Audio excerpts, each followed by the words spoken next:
The day my former mother-in-law publicly celebrated my downfall was the same day her entire version of reality started falling apart. I was finishing a long shift at St. Matthew Medical Center when I spotted her near the maternity ward elevators. Diane Walker had always carried herself like she was delivering a verdict rather than having a conversation. She looked me over, smiled, and spoke loudly enough for everyone nearby to hear. "Best thing my son ever did was leave you. Now he finally has the family you could never give him." A few nurses glanced our way. I felt the familiar sting of words I had been hearing for years, but I stayed calm. "Is that what you believe?" I asked. She looked disappointed by my lack of reaction. She wanted tears, she wanted humiliation. Instead, she got a question. What Diane did not know was that a chain of events had already begun moving, and within weeks the truth would destroy every lie her family had built around me. My name is Emma Carter. I am an emergency physician. I grew up in rural Ohio, worked my way through medical school, and built my career through persistence and sacrifice. I believed hard work spoke louder than gossip. For a long time, I was wrong. I married Ryan Walker when I was 28. He was charming, confident, and admired by everyone who met him. We wanted children. At least that was what he said.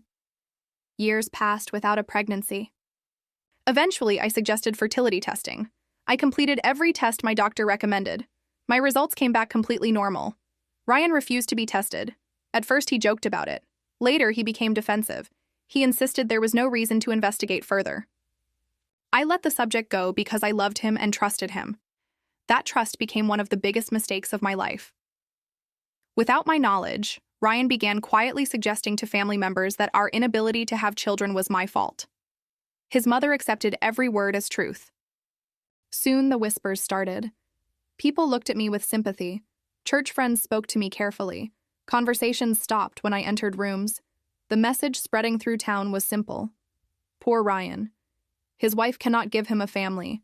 Nobody ever asked for proof. My closest friend, Lauren Mitchell, seemed to be the only person on my side. We had known each other since high school. She listened whenever I cried about Ryan or Diane. She reassured me that I was enough. Looking back, I realized she was studying my life while pretending to comfort me. A year later, everything exploded. Ryan filed for divorce without warning.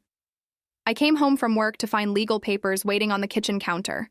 Within days, he had moved in with Lauren. The betrayal was devastating. But what hurt even more was the story everyone accepted afterward.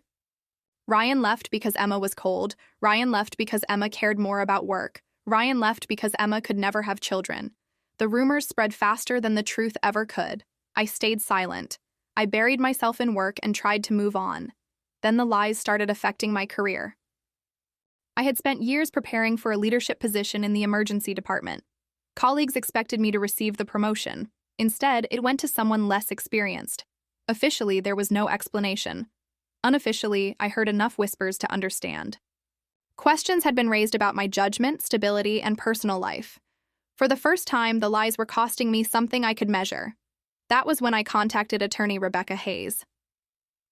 After listening to my story, she leaned back in her chair. "You may have a case for defamation," she said. "But if we do this, the truth will have to come out." I told her I was ready. The lawsuit focused on one simple claim. Ryan and Diane had repeatedly told people I was responsible for our inability to have children.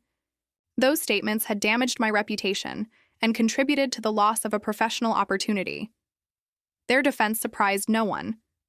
They insisted the statements were true. According to court filings, I was the cause of the fertility problems. Rebecca smiled when she read their response. "They just made a mistake," she said. "Why? Because now they have to prove it." That single decision changed everything. Since Ryan claimed I was responsible, the court allowed limited access to relevant medical records. If my fertility was being questioned, his fertility became relevant too. The defense fought hard to stop it, harder than seemed reasonable. That was when an old memory returned. Years earlier, Ryan had taken a mysterious trip to a clinic in another city. He returned angry and withdrawn. After that day, he never again discussed fertility testing. I shared the memory with Rebecca. She immediately requested records from that clinic. Weeks later, the judge approved the request. Not long afterward, Rebecca called and asked me to come to her office. The moment I saw her face, I knew something important had happened. She slid a document across the desk. 7 years earlier, Ryan had received a diagnosis, azoospermia. No measurable sperm count. According to the specialist who examined him, Ryan was medically incapable of fathering a biological child. I stared at the page in silence.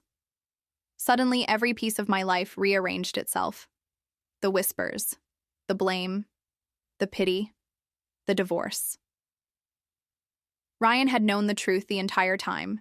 Instead of facing it, he had handed his shame to me and allowed an entire community to believe I was defective. For years, I had carried a burden that was never mine. Then another realization struck me. Lauren had recently given birth to a baby boy, the child Ryan and Diane proudly celebrated. If Ryan could not father children, then whose child was he raising? A few days later, I received a text from Lauren. Please stop. Think about the baby. That message told me everything. She was terrified, not of the lawsuit itself, of what the lawsuit might uncover. Eventually, another name entered the story, Ethan Brooks. During Ryan and Lauren's relationship, Lauren had also been involved with Ethan. After becoming pregnant, she cut all contact with him, but Ethan never completely disappeared. He had questions, and those questions eventually led him to the same hospital where Lauren had delivered her son.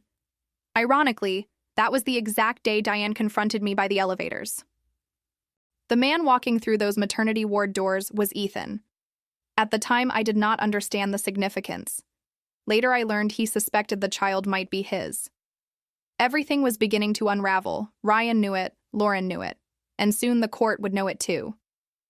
Before trial, Ryan lawyers offered a settlement: money, private corrections, confidential agreements. All I had to do was keep everything quiet.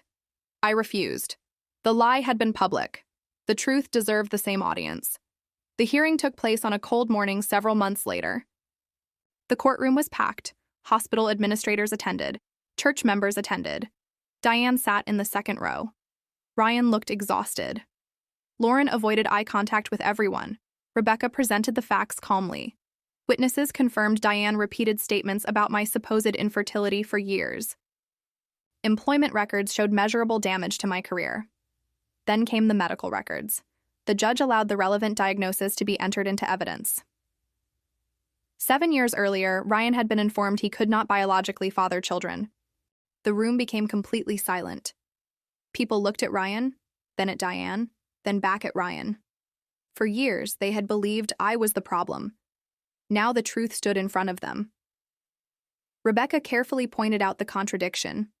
Ryan claimed I caused our childlessness. His own medical records proved otherwise.